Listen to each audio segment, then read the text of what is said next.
My name is Dre Duvendag. My pronouns are she and they. I'm the program coordinator for the Gender and Sexuality Student Services and the interim director at the Women's Center here on campus, the Diversity Center umbrella. No, it's okay, we can be excited about that. That's awesome.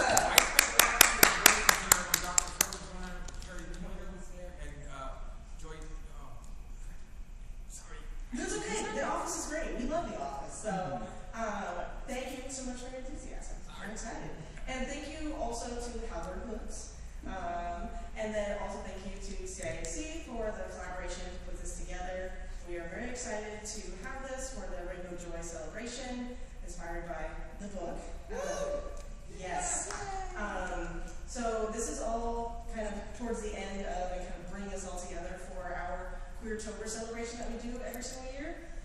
And so this was a really awesome way that we were super excited to collaborate on to show a little bit more about queer joy, because our theme this year is Queer Joy is Resistance, and this was super fitting. And so thank you all so much for reaching out about this collaboration. We're super excited to be able to host, and we're looking forward for the event today. So I will go ahead and let things resume.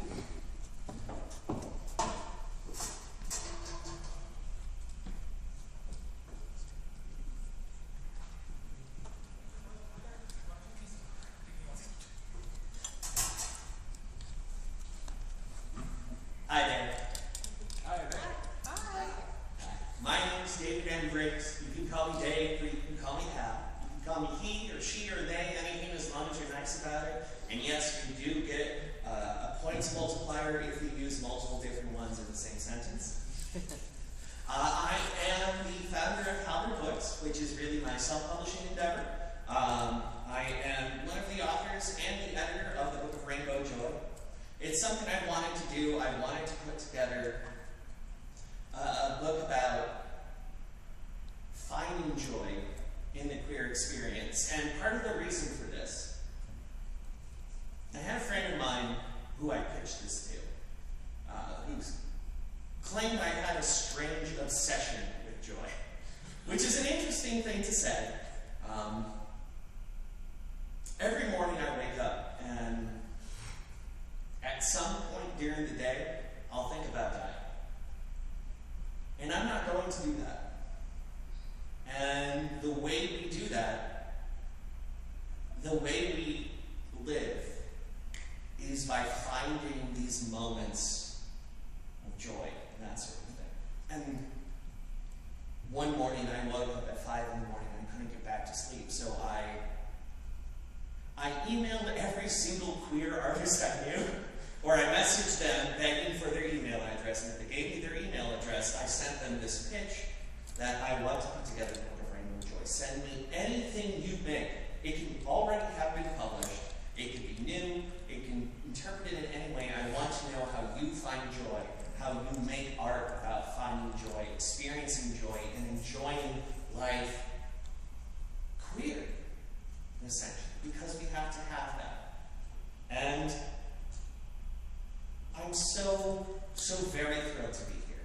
So very thrilled to have you all here. I'm so thrilled to have most of the artists who were involved in this. A couple of them, Laura E. Price, Emily Grace, Andon McGuire, couldn't join us because they're from out of town and traveling is hard.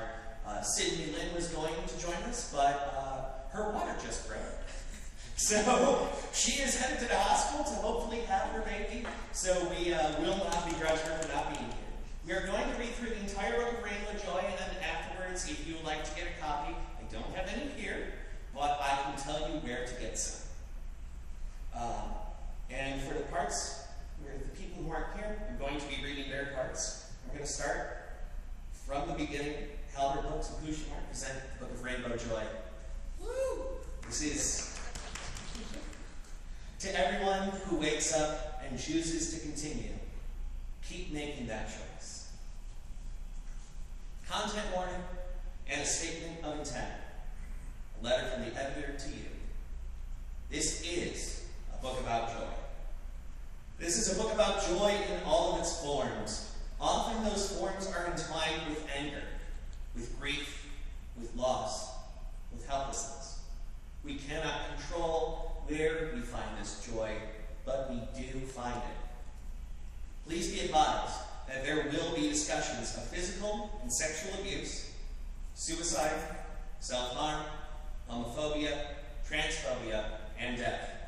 There will also be profanity and sexuality and all manner of human experience.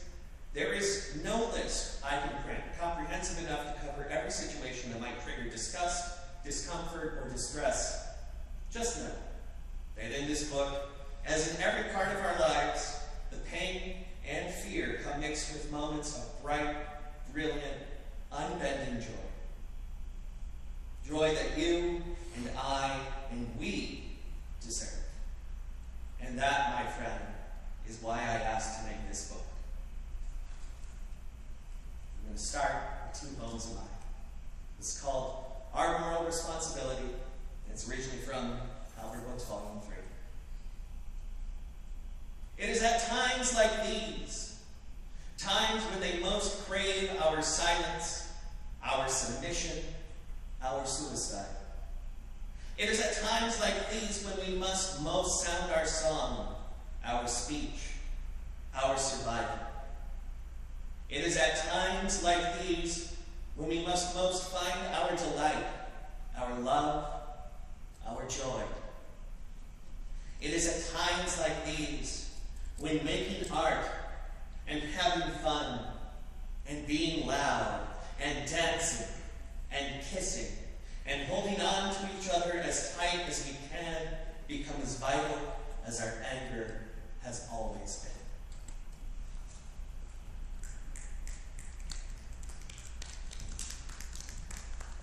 And this next one I wrote for Trans Day of Visibility. I performed it at the state capitol. Yeah. And it's just called Addison on the Steps, or From the Legends on Down. I am the light. I am the waters above the dome, and the waters below the dome. I am the man and the woman cast out for their cravings, and I am the seed sown from their love and their lust. I am a cell. I am a splinter. I am a shapeshifter. I sing the rage of Achilles and the grief of Gilgamesh. I sing the metamorphoses and the romance of round tables. You may find me in Kojiki, in the journey to the west, in the eldest of the Eddas, in Midrash, Mahabharata. I am David, the psalmist. I am Sappho, the 10th muse. I am Shakespeare, alive forever in rhyme.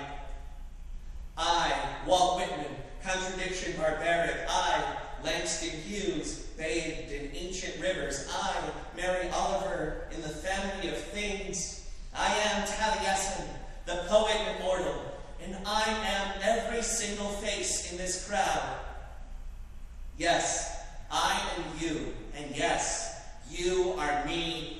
And from the seed of our souls we cry out with one voice for freedom, for dignity, for kindness, for justice. We are the lovers, the healers, and fighters, and our cry echoes on from the legends on down that we are here, that we have always been here.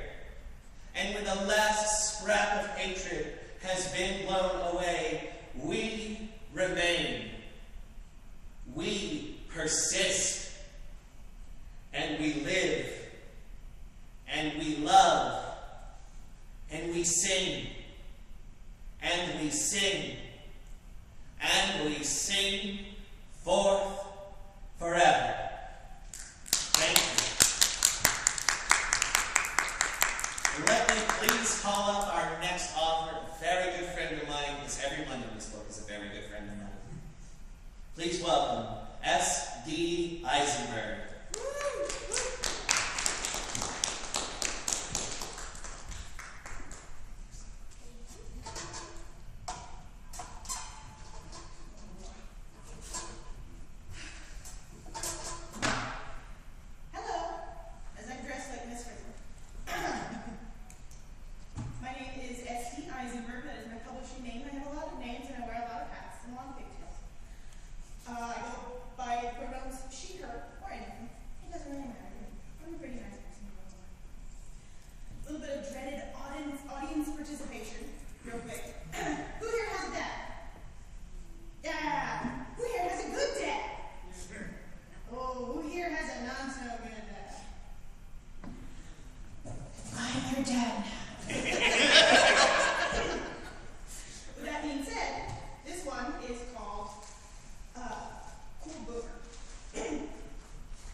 genuine. A deep breath and a stern look, and I thought, well, they've got all sorts of names now for all sorts of people. We've got flags, everybody. I'm Pam. Am I? Let's go. There I was, leaning heavily on the sink, my head bowed, my knuckles white.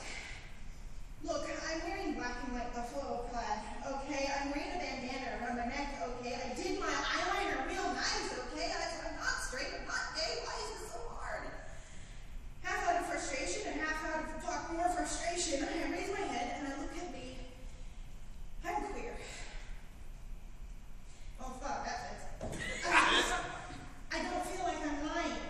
I don't feel like a poser. I don't feel like I'm peeking from others, and best of all, I love me when I say that. It took me 30-some odd years to get here, and I still wear my hair over my right eye, and guys are still fun, and women are still pretty, and everyone who's anyone is lovely, and I am queer. Queer as fuck, Mom.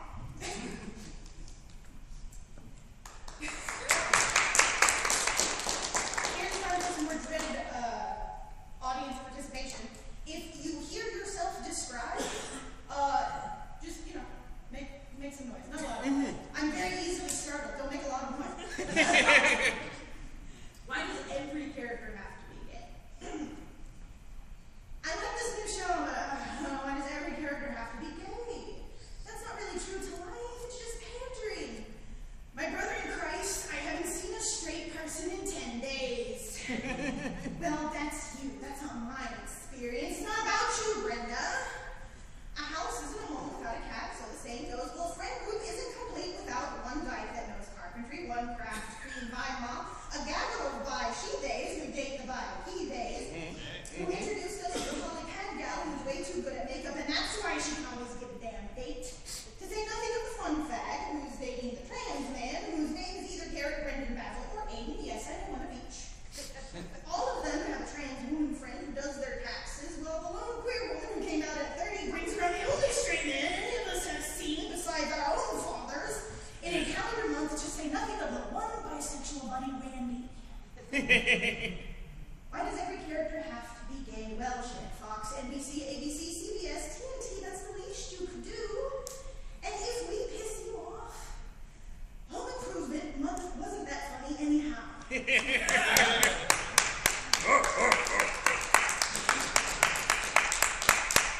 And finally, just an FYI, something I've noticed, anytime I've said a straight guy, they always make a point to say I look like a dyke. That my hair's a dead giveaway. Of course you think that. You're a dyke, just look at the haircut. And I have no idea how to tell these often straight, often white, often angry, often 40-ish, always Republican, always men, that it's not the insult you think it is, fellas, to tell me that I look like I get pussy. I am not going to apologize for getting more pussy than you, bud. I am certainly not going to apologize for looking like it anyway.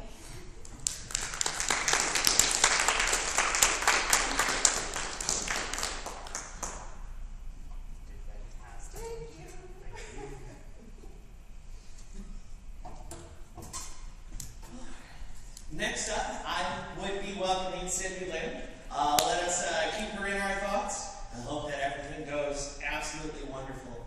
I will be reading her parts. She wrote a number of wonderful poems, and I hope that I can do them justice. This one is called Queer Joy. Queer joy is rage. It is tragedy. It is strife.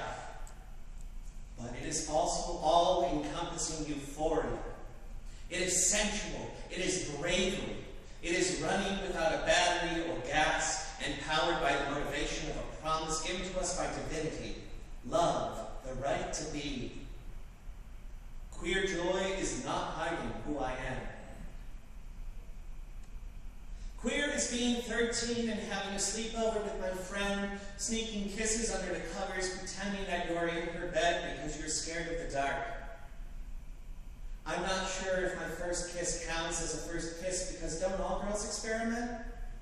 But I remember thinking, I don't know if anyone else feels like this. My hand in her hand thinking, I knew she'd feel like this. Queer joy is talking with your friends, laughing until you have pissed down your legs, swapping stories about being caught being gay. Watching girls kiss girls on YouTube, I say. My best friend says he got caught with lip gloss. I tell him I got caught with Hustler magazines. He says he was singing along to Lady Gaga on the radio. He tells me how his dad took a belt to his spine to get his manhood up. I tell him how a boy in high school raped me to prove I do like men. Queer friendship is my friend telling me how he will kill him if he sees him again. Queer solidarity is rejoicing that his dad is dead. Queer joy is having your own Thanksgiving where my friends can come and they don't have to introduce their soulmate as their roommate. Queer joy is my best friend wearing painted nails at his banking job. He can do that. Queer joy is when I allow my boy students to play in the kitchen with the dolls. I can do that. Queer joy is not the opposite of queer strength and struggle. In fact, they sit in the same booth together at the very same venue. They play footsie under the table. Queer joy, queer rejoice, is our friends making it to old age. Queer joy is love within us that exists not against our strife, but with it. There is no queer grief without the enormity of queer joy that allows us to be this angry, this resilient, this bold. If you make my love illegal, I will still rejoice in rainbows. Queer grief is the battered shield that has protected our joy like the dancing flame on a candle. Queer grief is our friend tatted on our bodies, and I will never stop talking about her. And the joy that follows is a drag show in commemoration where we wear our biggest hair and our brightest clothes and move our sweating, tired bodies to the music that saves us. Queer joy is, and always will be, our pride.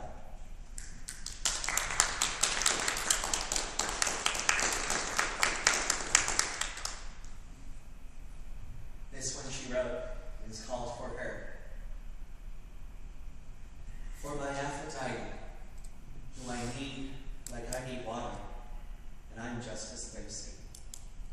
Who I crave like cocaine, and I'm just as needy. Who I miss like the moon misses the tides, despite kissing them every night. For you, oh my Athena, I'll pack up the U-Haul. Just kidding. Unless you want me to. If you wanted me to, I'd sleep outside. I'd wait for you every night, the way I wait to see the moon, my Luna, my sea of tranquility. If you wanted me to, I'll camp out every single night. If it's bear or man, as if I'd ever choose a man, I'll fight the bear with my bare hands. For you, my Joan, I'd fight God. If you said he spoke to you disrespectfully, I'll climb the gates of heaven. He will have to see me. If we were stranded on an island, my Cleopatra, I'd catch us fish. I'll collect our berries. I'll take the sand and build you a pyramid. I'll take the shells to craft you jewelry. For you, my siren, I'll dive into the waters to hear you sing. I fantasize about the way you ravish me. For you, my Aurora, I'll use flowers to make you your shade of lipstick. In a forest, I'd forage acorns and carve them into little trinkets so you can remember all the fae we found under mushrooms along the way. For you, my Hera, I'd love you if you were a worm. I'd build you a garden. I'd grow every fruit. I'd have a pomegranate tree. For you, my Venus, I'll get out every seed. I won't spill a drop of the juice, unless you want me to.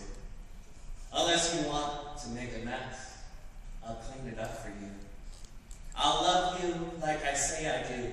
From me to you, my time, my pride, my knees, my time, my tongue, my heart.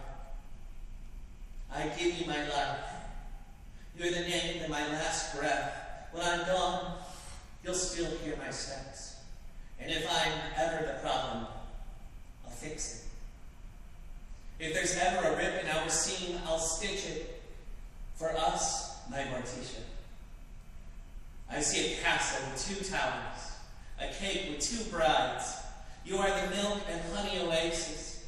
You taste like nectar of the gods, and for you, I drink the poison in every goblet of wine. I'll be more dramatic than Romeo, because you are so much more than Juliet. Oh, Homo, where art thou, Homo? My Medusa, I'll turn to stone for you. But I won't look unless you ask me to. And I will find the men who hurt you, and gift you their heads for our anniversary. Any out of yours is also my adversary. For you, my Alice, I'll go down the rabbit hole. I'll wear bunny ears and a ribbon around my wrist that says eat me. This next part I have to figure out because it is specifically formulated. For you, my Amaterasu. My divinity that illuminates starry heaven, you are the sun. You are the happiness that moves the world, and likewise, for you, my joy. I will rise to meet your eyes every morning.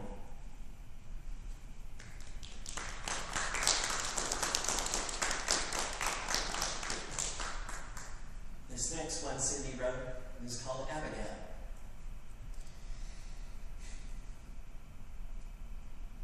Queer people are buried by families that never saw them, sent away in scripture that they didn't resonate with. To a God, they were threatened to be punished. Queer people are buried by the police officers and public officials whose flags will be hung at half-mast, with a rainbow flag shoved into the bottom of a drawer. The queer experience is attending the funeral of a person who never lived. I see my friend in the casket. At least her grandmother is telling me she's in there, but as I look at her, I don't know that woman. Her mother is telling me, see how beautiful she looks? There's a sweater on my friend. She didn't dress like this. She didn't wear her hair like this. She shaved her head in protest. She wore lipstick. She liked bright colors. And this room is so dark. Her friends are standing in the back together, parents in the front row who hated her. Queer death is bigger than dying. It's silencing. But my friend was joy. My friend was loud. Her death should be fireworks. To be queer out loud is to live in your nakedness, clothed only in the echoes of a future eulogy. One that lives on in a crowd they hoped wouldn't show up, but we do show up, don't we? I listen to them talk about when my friend was a child. I don't know who they're talking about. My friend wasn't a sweet little girl. She was not shy. She was not obedient. She grew up, and that is who we lost. Families grieved already who they wanted in their perfect child. Leave death to us. She was ours too. She was wanted. She was loved. She was seen. My friend was a powerhouse. My friend laughed as hard as she cried, as hard as she fought, as strong as she marched, and as deep as she loved. She wanted to go out with a drag show. We talked about it. She wanted music. There is no music here. I know what that means. I know what this means. There's a lot of tension in this room. A stone wall. A lot of tears in this room that we can't even let fall. A coffin is a closet. This isn't what she wanted. To have us all in black. I would have her colors flooding, beams of light in every corner, karaoke. The troubles are over. We'll take the candle, pass the baton, go out in ecstasy, my love. It would have been joyous. It would have been glorious. it would have been your own.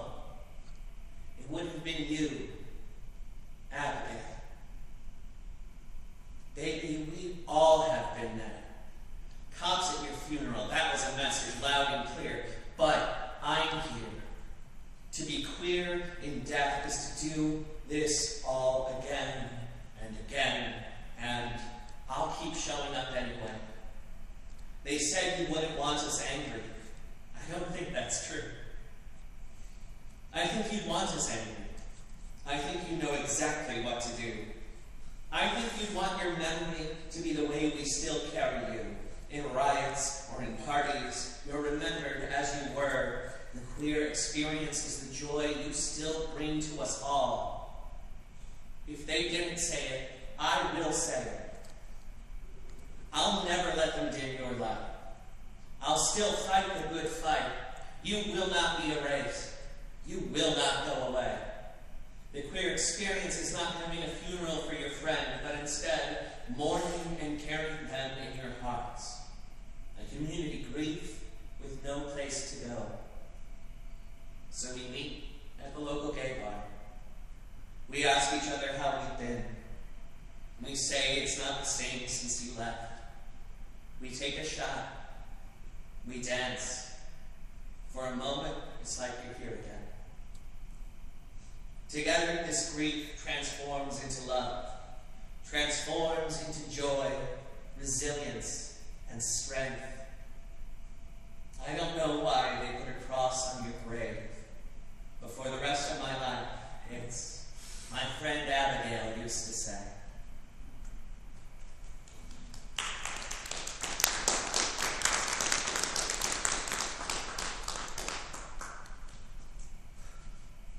The next one Sydney wrote is called Confused.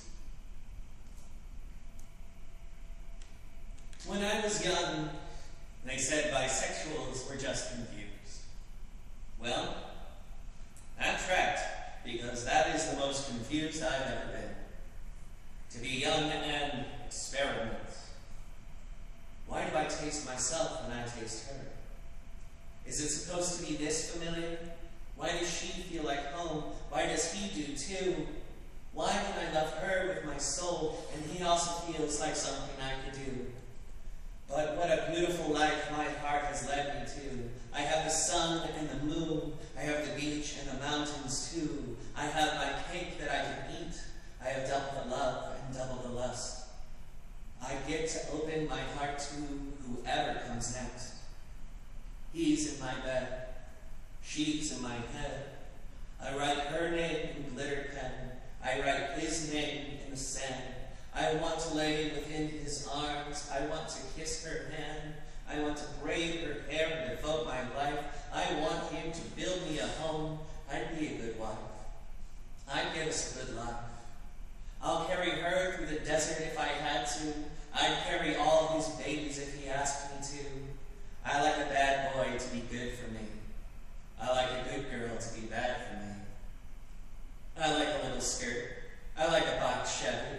I like a soft touch. I like to be held up like I was never heavy.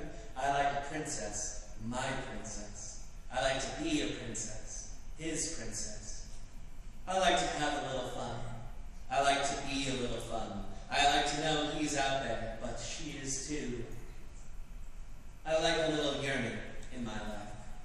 A little daydreaming too. I'm a lover girl, a hopeless romantic. But how fun it is to not have to choose. I was never confused. I know what I want, and it's only everything. The joy I feel in knowing I love love, and love loves me.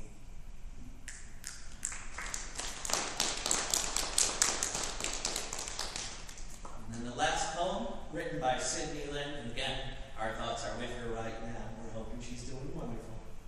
This is called Sour Candy. My queerness identifies as sour candy. I identify as sour candy. I taste like nostalgia. I taste like what's next. I taste like hard drinks in the summer. I flirt with your girlfriend like a cocktail with an umbrella. I make your mouth twist in a love-hate relationship. My bisexuality is sweet and sharp and not for TV. my kiss, my poison. It's all sour candy. This joy, this light, this power inside, this acquired taste, sour candy. The bright blue worms, the cherry sours, the orange rings, the gum drops, I love them all. My sour candy. I fuck her in the back of the Subaru. Isn't that what they say I do? I throw bricks through a window. Isn't that what they say I do? I help my friend jump his car. The joke is that he's gay. Isn't that what they say I do? Sour candy. Sticky. Sweet. Chewy. Hard. My queer is joy and extreme. My queer is harsh and cuts your tongue. My queer is not protected, but always desired. Sour candy. Very big hand for Sydney Lynne, who wrote all those. I will be reading the work of this next artist too. This next artist is Emily Briggs. Emily Grace Claremont. You can find all of her books at bit.ly/when the words collide. Emily Grace is a tremendous inspiration to me. All of the people in this book are tremendous inspirations to me. Sydney Lynne is a tremendous inspiration to me. But I basically begged Emily to send me 3 poems. And she sent me 4. This first one is called I Must Admit. I am bisexual. Those 3 words I never thought I'd say aloud. In the end, it makes my chest feel lighter, and my stomach not in knots over an identity I haven't been able to own or even know in my 30 years of life. This next one is called To Find Joy in the Little Things. Isn't exactly easy for me to do. I spend all day worrying and wondering about everything in between. I never stop to smell the roses or stop and enjoy the moment. From a young age, joy was never in my vocabulary. My life all knotted and rotted to bits. So when I became an adult, a full-fledged one with bills and responsibilities and a freedom, I chose the easy path of wallowing in my misery.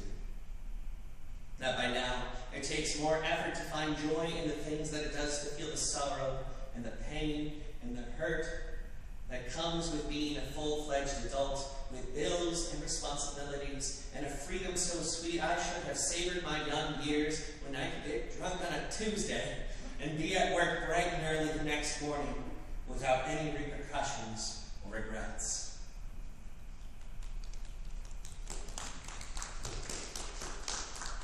This next one by Emily Grace is called My Mental Health Toolbox.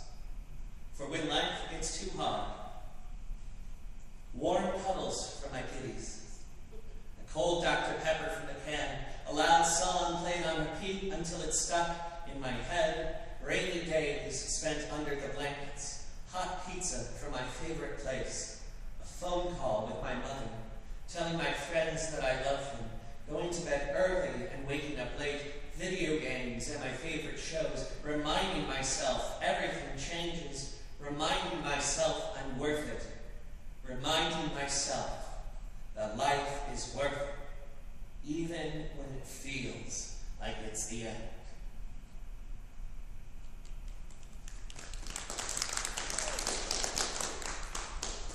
And then this last one by Emily Briggs. It's called We Put Together Lego Flowers, together on my couch that day. A day that stands out to me as one of the moments my life actually began to start. Because sitting there with you, as I direct you from the book of so many steps it was dizzying, I would watch your face of focus, putting together 2 pieces that formed a flower bud or a long-limbed stem, and feel my heart start to swell. My pulse began to race, and I felt my face get hot, and then I felt happiness bubble up from somewhere deep inside my chest, a stirring long since forgotten, afraid it didn't even exist anymore. Thank you so much. Big hand for Emily Briggs. Emily, I miss you. And we'll see you soon. Sometime. Next up, someone who taught me so much about being queer, and about being okay, and about that it's okay to not be okay, and that it's okay to be okay. Please welcome one of my oldest friends here, Sarah Andrew.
These next two are by one of my newest cousins by marriage, Andon McGuire.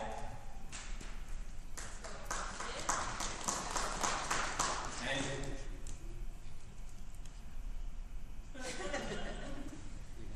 This first one is called Night with a Nymph. We saw a cardinal rest of boughs and oaks. With violets, daisies, a crown was made for me. In that wood we threw down our cloaks and saw each other, hearts exposed beneath the tree.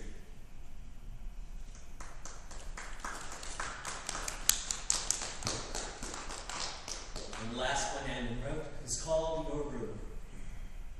I'll ne'er forget those nights, that room, your face. I'll never, and yet, I can't recall what led me to that place. Thank you. Another big hand for Andon McGuire. Next up, it is my distinct pleasure to introduce to you Miss Bunny Brittany Devlin.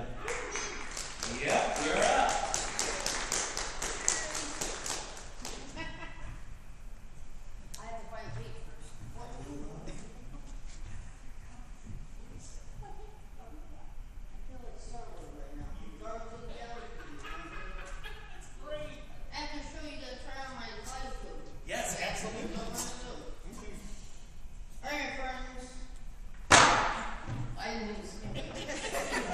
Sorry. I am going to tell you honestly, I am honored to be here. I'm honored that I have friends. Even though, don't always get to, be there with friends, but my friend David and his lovely wife has helped me to find my words. And I'm honored to be published in this book. And I'm sorry, I gotta find my actual page. 47. Doing great. I'm gonna grab it. I'm the spirit. My spirit animal grab it. I'm always running late. You're fine. Listen,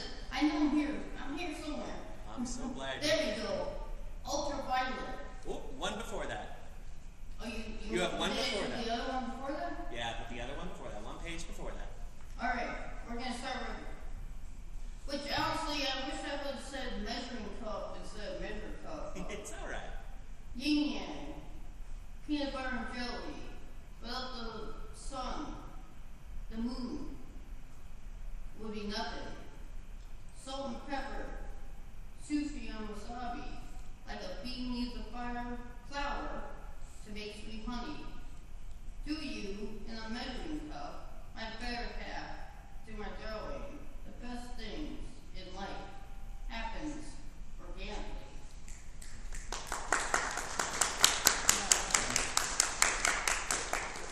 And then this one is called Ultraviolet.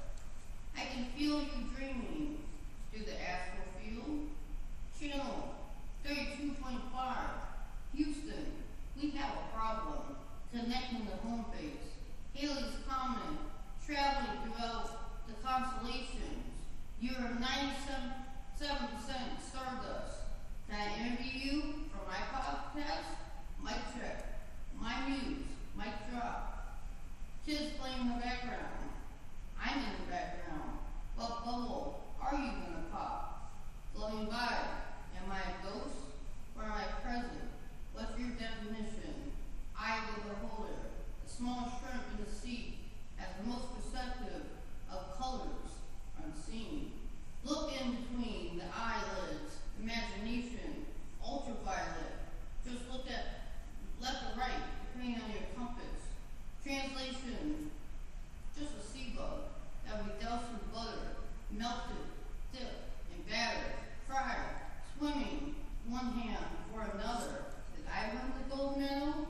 Falling, little dipper, into you. Throw my glitter jacket on. I feel it all. Up to the mountains, down to the sea. I am joyful for all life brings. I am a part of the experience. I am nothing. I am everything. As above, so below. I see it all.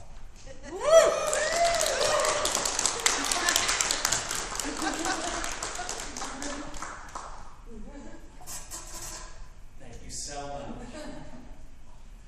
These next couple are by my friend Laura E. Price, the author of the fantastic book Cobbler's Hill, and lots of other great things besides. This is called To Darwin While My Allergies Attack. Dr. Darwin, Charles. Surely you, feeling poorly, hating everyone and everything, tedious monotony on board the ship, water and seagulls and the bloody barnacles, understand. I am very poorly today. My nose is running. I blotted it on my shirt. When I make my commute, same route every morning and night, asphalt and seagulls and the goddamn Cybertrucks, and in desperation ask no one in particular, where are the colors? My sinuses whistle birdsong when I breathe, Charles. I remember when cars wore bright colors, like birds. I play my music, I write my words once or thrice a week. I look for an island, a spit, a sandbar that might hold color or life. My life. I should just take the Allegra every February like instinct, like migration. Is kept in notebooks too, long passages of genius, short paragraphs of pain, records for the dull days when not much happens, past despondent moods and sour doldrums. Then, God, why did you make mucus of just so many varied colors, just for spite? One day, I will see someone catwalking the sidewalk, wearing 2 shades of red, with one more for their hair, a bright, whistling bird to catch my eye on a long yearned-for island. And I will take the deepest, silent breath through my nose, doctor, and then let it out slow.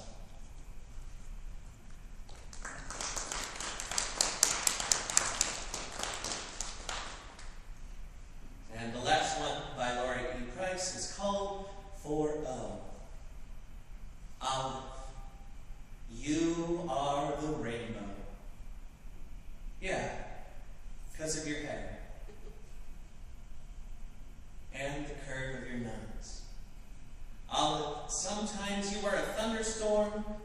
drizzling rain, but you are also the light after that paints the colors across the bruised clouds in the width of your smile.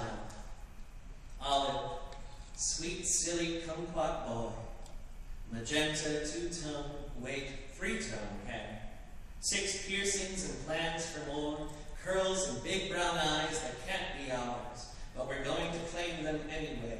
You are made of gentle arcs and vibrant colors. Olive, my love, you are a rainbow. You are all the glory of the air.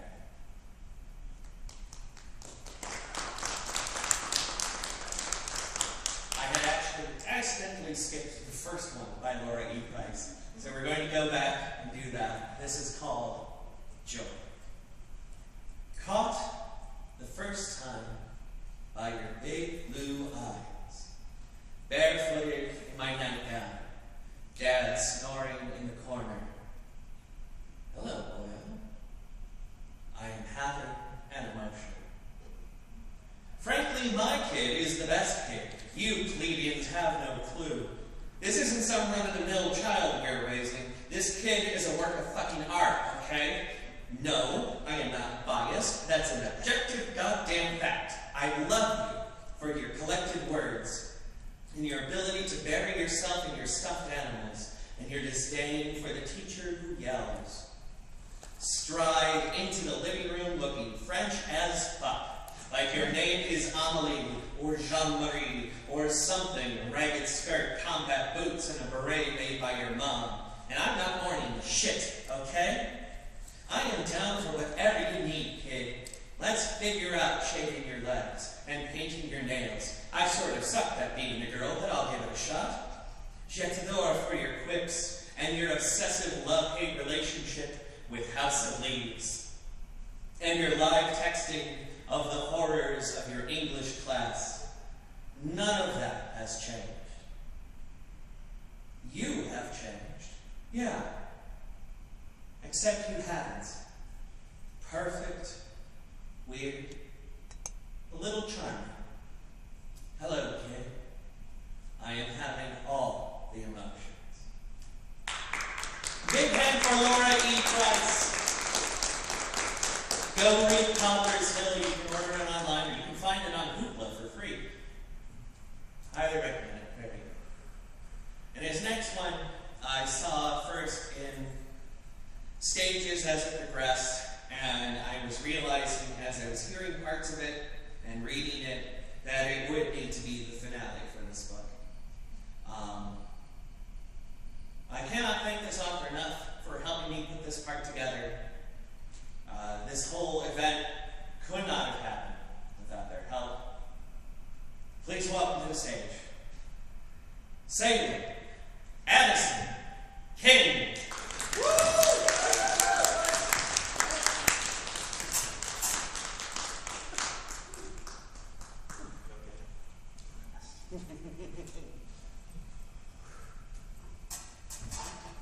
Okay, well, in rehearsal, this poem takes about, that was louder than I meant to be.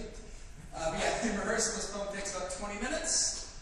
So, we'll just get right into it. Woo! For a while now, I've been identifying myself as an absurdist. I can't give you some set of reasons why I believe that absurdism is the perfect philosophy that everyone should adopt, because it's perfect. Look, I'm here all the time. Any counter-arguments against you're fake and gay, it just works for me. Keeps me as sane and as effective as I need to be. But there's one thing I can never wrap my head around. I simply cannot imagine Sisyphus happy. I cannot imagine finding happiness in an oppressive suffering without end. I do not want to change this about myself. The first moment, I cannot imagine being happy, and would not want to. I'm at the top of the stairwell, back pressed tightly against the drywall, feet and ass planted firmly on the tacky beige carpet, head between my knees, hands trying to wipe away tears that just aren't coming. He tried to fucking kill himself. He tried to fucking kill himself. I repeat it over and over in my head. My best friend tried to fucking kill himself. This moment alters me profoundly, or rather the moment after. where I pick myself up off the tacky beige carpet. And I write. I write him a letter for his parents to bring him to the hospital. It's not much, but it's what I can do. I've since done many things like this for many different people. I cannot imagine finding anything but tragedy and stress while doing so. I don't want to change this. I can only... No. I only want to find joy in the next day, next week, next 2 years, however long it takes, when I see my best friend again. When I realized that I never really saw him smile before now, when we pace around our school's playground just talking. When I learned that my letter actually helped. This is joyful. I'm showing him the woods behind my parents' house. I show him the area I like to sit and reflect on things. 2 logs standing straight up, no more than a foot from each other, looking over at my friend. Should I ask him to sit with me? It looks like a cult of Satan, he tells me. Damn it. He does kind of look like a cult of Satan. We keep walking. He keeps smiling. And he tells me how creeks are so much cooler than rivers, and chases me with a rubber mask. And maybe for the first time in my life, I know what it's like to feel this way. I am so incredibly happy, and recognizing that fact requires no imagination. I never saw him again. So, there's this girl in high school. In a couple of weeks, I'm going to time my dash for the bus line so we can talk on our way to the transit station. Instead of running around the fence between the sidewalk and the bottom of the hill leading to our bus stop, I just thunderpumped my backpack, then myself, right over the fence and straight down. One day I helped her or something, she pat my head a couple of times. Most days she'd run up and headbutt me a couple of times to say hello. She's a Taurus. It's very important to her that you know she's a Taurus. Her father's a fucking psychopath. I did the best I could, gave her however much money her father stole from her, got her out of detention, got the attention of school officials through less than ethical means, talked her down whenever I needed to. I did everything I knew how to do, but I still wasn't good enough. How much harder do I have to keep pushing this fucking boulder before it stops crushing everyone beneath it? What kind of fucking psychopath could find joy in this? Just wanted to be your friend. Just wanted to keep my friends safe. I was desperate. I needed to feel something like what I felt when my letter helped my friend. I needed to accomplish something. I wanted my friend back. I reached out to the last of my former friends who knew him, hoping it would... I don't know. After 4 years, I saw him again. Let's call him Levi. And just fucking trauma dumped for hours. Eventually I let him do the same. It's a good thing I did. Part of me wishes I hadn't. My friend wasn't my friend at all. Maybe I deserved that.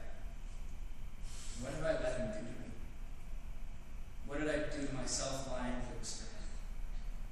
I had finally gotten back in contact with everyone who put me on my path. It felt so empty. I had finally gotten the boulder to the top of the hill and closed my eyes knowing it wouldn't be there in the morning. It's 10 p.m. and I've got to get up at 4 a.m. for a fishing tournament. But my prep work ain't done, and there is no way in hell I'm disappointing my team tomorrow. I will not fail. I have learned too many times what failure entails. Plus, you know, after reconnecting with Levi, I kind of, sort of came out to him, agender and pansexual, at least to start. And if I do good tomorrow, maybe I can come out to my teammates and they'll take it well. So I carefully look over each and every lure. Spinnerbait should work well with the sharp drop-offs in underwater structure. Levi sent me a message. He drew me. He said I inspired him to draw again. Keep being you. He told me to get some fucking rest. 4:30 a.m. We're barreling down country roads, blasting sea shanties and horror soundtracks. We will get first place. Last tournament we got second. Rain and hail poured down on us for 8 fucking hours and we got second. So today we're getting first. Today I'm proving myself. Even if I couldn't help everyone, I can help my team one last time before graduation. Then maybe I can tell them. As I get on the boat, Levi texts me again. Good mythical morning. He drew me again, with better hair than I'll ever have. I know I can make them all proud. I didn't catch a single fish. On the drive back, I think about coming out to them anyways. Me and my teammates argued one last time. I never even got the chance to. I get home and I try more than anything to just fucking cry, and I can't. I've only cried twice since April 24th, 2017 at 9:03 p.m. The boulder crushed me this time. There's only one thing left to do. Run away. So I run as far as I can, about 40 miles west. All my friends are supposed to be there. Levi is the only one who makes it. As we're leaving for some Casey's Pizza, my neighbor's door opens. We introduced ourselves. She looks at us for less time than it took me to type this sentence. My having come out less than a month prior, and Levi having been out for years. And asked if we want to go to a gay bar with her. Woo! Soon I'm trying to keep pace with her in the 90-plus degree heat of the streets of Chicago with hundreds of people behind me. What do we want? She screams into the same megaphone we've been trading back and forth for years. Medicare for all! I'm trying my best to match her volume. Failing. If we don't get it, smiling at the camera, shut it down. This is fun. By that point, I'd already lost 2 jobs. I had no choice but to quit my union construction job that I moved for. I quit being a Walmart janitor after 2 weeks. I tried to run away again, but there was nowhere to run to. I just walked till my legs couldn't carry me anymore, shamefully returning to my apartment, wishing I'd brought water. My neighbor was coming home from work as I shambled down our street. I told her my name for the first time it had left my quivering lips since I was excitedly repeating it to myself in my parents' basement. Salem. Although I still told her she could use my dead name if she preferred. I don't know if it was pity, empathy, or familiarity that compelled her to give me a purpose in that moment. But she invited me to that march. And for the first time, I wasn't the only one pushing the boulder. Gotta take a decent sip of water before I do this. For those who haven't read the book, this is the 2-page sentence, so. Here we go. Fuck! I missed the bus and I've got to walk to McDonald's before they write me up again. Actually, no, I'm just going to have to run whenever I get tired. Just lay in the back of my pocket, I think my hand to wake me up and thank fuck for I'm only 5 minutes late. My shift went okay, at least for this shitty job. Plus, I was able to walk home by 1:30 in the morning, which is pretty early. But I've only been awake for a couple hours, so I can't fall asleep. And I decided to make myself some roasted chicken with carrots and celery and potatoes. So, holy shit, it's fucking incredible and perfectly seasoned. And definitely not a lot better than the McNuggets I was borrowing all night. And hey, I've got a little time to work on homework, but by the time I get to class, I'm fucking exhausted, and I really want to go to bed. But the bright side, there's a karaoke event going on, and I really want to sing some She-Sheeties and Sign Down, so I keep myself awake, and I go, and I'm really nervous, and I end up singing 3 times, and then when I watch the videos later, I realize I fucking suck, and I still can't sing for shit. And my neighbor gives me some encouragement, but I don't believe her, and I gotta get on the bus for work anyways. A little bit I missed my stop because I fell asleep on the bus again. The bus driver only woke me up when we got back to UIS, so I had to shamble towards the front of the bus and put in another fare, and I made sure to stand, so I stopped passing the fuck out, and I just want to lay down and cry, but I know that's not fucking possible, so I work my second shift, and my coworker grabs the rainbow belt I got recently, was really proud of, and asked why I'm wearing it, and I freeze out when I just go do the dishes to be left alone, but I drop a fuckload in the water all at once and ruin my earbuds, and then I knock an entire shelf of wire racks, because I can barely even stand up straight, and everything is so fucking sore and hurts so fucking much, and I can't do anything about it, and I just want to feel something I can control, so I clock out for my break, get to the break room as quick as I can, pull up my pant leg, and grab my knife out of my pocket, 1, 2, 3, I give myself a feeling I can control and calm down, watching the blood trickle down my leg,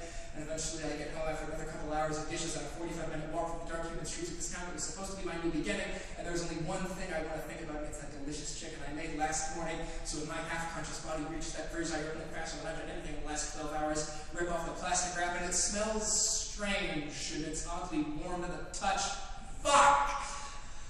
At this point, I get out my phone to call a hotline because it's the only halfway coherent thought my dilapidated brain could conjure, and just as I hear a voice at the other end, my phone fucking dies, and I am so goddamn jealous of it, and it's so bad just to tilt my head back and scream, so maybe my neighbor will hear me, but I don't have the energy, so fuck it, I guess I'll just go to bed.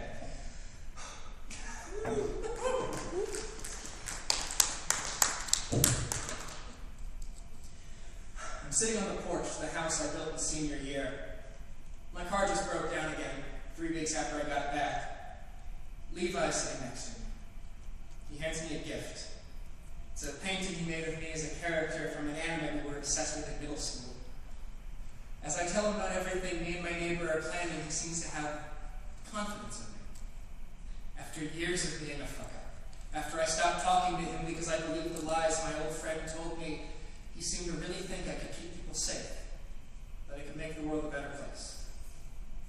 I ended out my first semester of college with a 3.0 GPA and kept my scholarship before taking a well-deserved quasi-vacation. Me and my neighbor realized the political party we joined was kind of sort of a cult, and I got to act as her informant when she destroyed the fucking thing for being transphobic to her. Woo! Yeah! We yelled at the governor in a blizzard to help secure millions in UDAP funding. We convinced a manager to fire an employee who committed a hate crime against a trans employee. I helped create the Central Illinois Abortion Coalition. We rallied outside a courthouse to support a trans woman who was hate crimed in Forsyth. I crashed in that Walsh event and got to scream at some college douchebags wearing suits in the rain. My legs covered in barely visible scars all the while. Some newer, some older. After a year and a half of this, I collapsed. Finally. Barely passing my classes by the grace of very nice professors. Helping my community. I'd have to get out of bed first. Then, 6 to 8 business months later, I learned to take walks, running away for little bits at a time. Slowly, I approached the boulder again. This time I didn't come alone. I have no interest in pushing it. There is no happiness, no joy, no freedom to be found along that path. And I will not allow it to crush anyone else on its way down. Never again. This time I brought a chisel.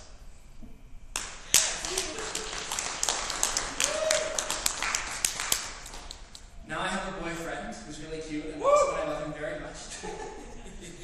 I'm pretty close to graduating college. 7 weeks and I'm out of this bitch. I just interviewed for a real big boy environmental science job.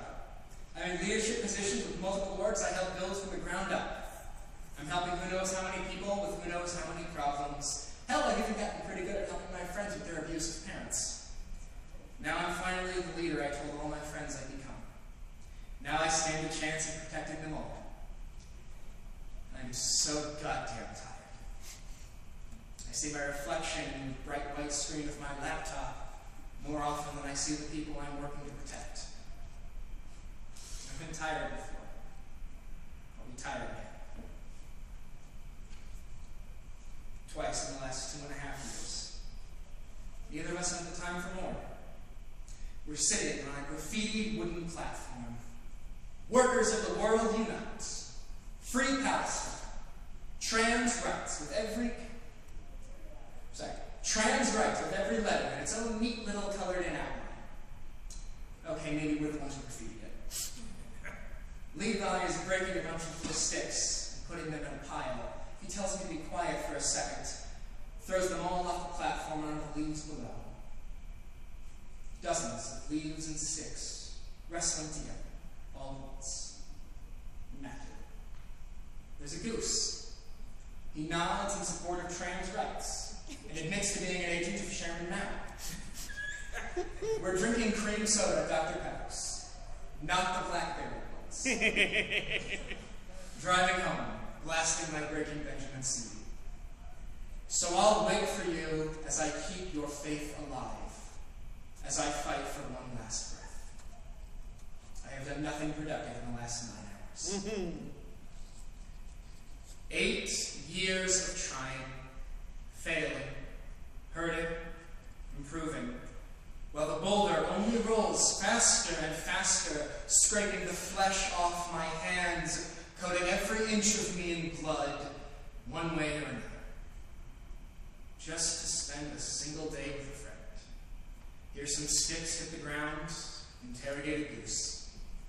Barely seeing my neighbor anymore.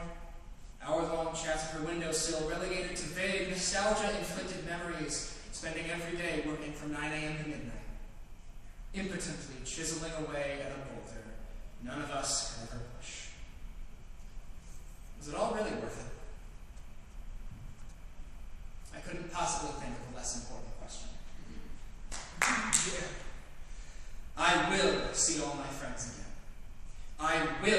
create a world that deserves them. Even the ones who aren't here anymore. Especially the ones who aren't here anymore. I will make sure my neighbor knows how much I appreciate her. I will do what I set out to do on the day I wrote that damn letter and realized what I do can matter, and it matters that I do it. I will keep my friends safe. The world is fucked and people die. I cannot change this. I am going to try. I am going to succeed. I am going to find love and joy and gentleness amongst all the fucked shit, because god damn it, that's what we all deserve to find. I don't care if it's possible. I am going to break the boulder. And if you believe there is even a chance this world can become a better and kinder place, then so will you. You need not be happy. You need not be the last one to swing. You need not be the strongest to shatter the whole fucking boulder. You need only to believe in joyfulness. You need only to be surrounded by those you love. You need only to keep swinging and swinging and swinging until the job is done to shatter the whole fucking boulder. So come on. Grab a chisel and a hammer. We'll alternate our swings. Keep going together now as long as it takes to shatter the whole fucking boulder. We will no longer have to imagine ourselves happy when the whole fucking boulder is shattered.